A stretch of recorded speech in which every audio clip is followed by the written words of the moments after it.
But for a look at the overall economy and how we've been handling this whole thing in the province, let's bring in Rob Gillezeau from UVIC. You're in the economics department. Welcome and good morning to you.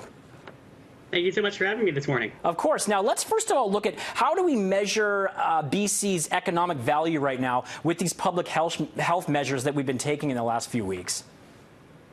Yeah, I mean, it's easy to try to put a tension between public health and between the economy. But what I'm hearing from pretty much all economists in the profession is the number one thing that any good government should be doing, the number one thing that business wants is actually to contain the virus.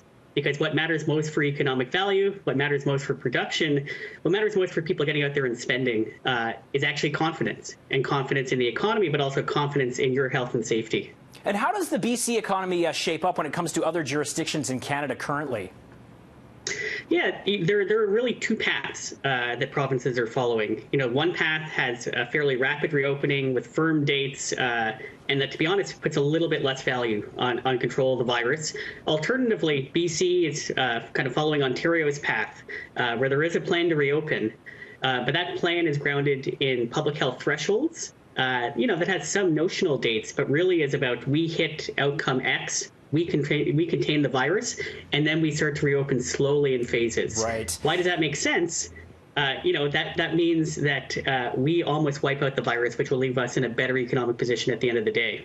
And it's been some pretty grim stuff that we've been seeing locally. I mean, businesses shut down, ghost town, many parts of the downtown core, restaurants closed and things like that. Theaters, they won't be opening for any time soon. So what are some of the best practices in your mind from an economic standpoint to really open up the economy and make sure jobs are going again and we're stimulating the numbers again here in BC? Yeah, virus containment, number one. We had some really interesting early new data out of the United States that shows that it wasn't actually when states locked down that people stopped going out. Mm-hmm. It was when the NBA shut down. It was when people got scared. So if we want people to go back to movie theaters, if we want people to go back to restaurants, simply saying you can do that, that might help a bit.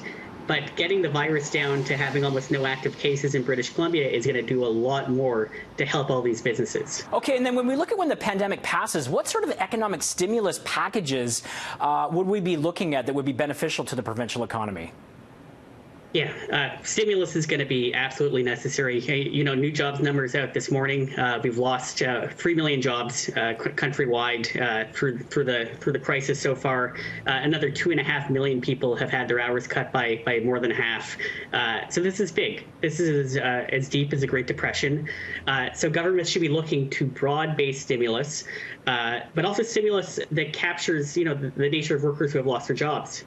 This month we saw some construction and manufacturing people lose their jobs, but in the first wave, it was all service workers and primarily women.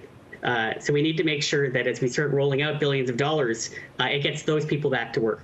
And the other industry hit hard is childcare and schools. So what kind of childcare provisions should there be? How should that be handled as we close things out here? Yeah, childcare is absolutely essential. It needs to be reopened so that men and women can go back to work. But when we reopen it, right, we're going to have different ratios. They're going to have to be less crowded. So not only do we need existing spaces open, we need to have new childcare spaces created, at least for the short run, so everyone who is in there can get back to work. But ideally, right, that's something we can grow out over the long run. And that can be part of our stimulus plan to make sure every parent who needs childcare in BC can get it. All right, I really appreciate your insight, and thank you for keeping it optimistic here on this Friday, Rob. My pleasure. Thank you. Okay, you take care. Have a great weekend. That's Rob Gillezeau from UVIC's Economics Department, and we'll have more BT to come after this.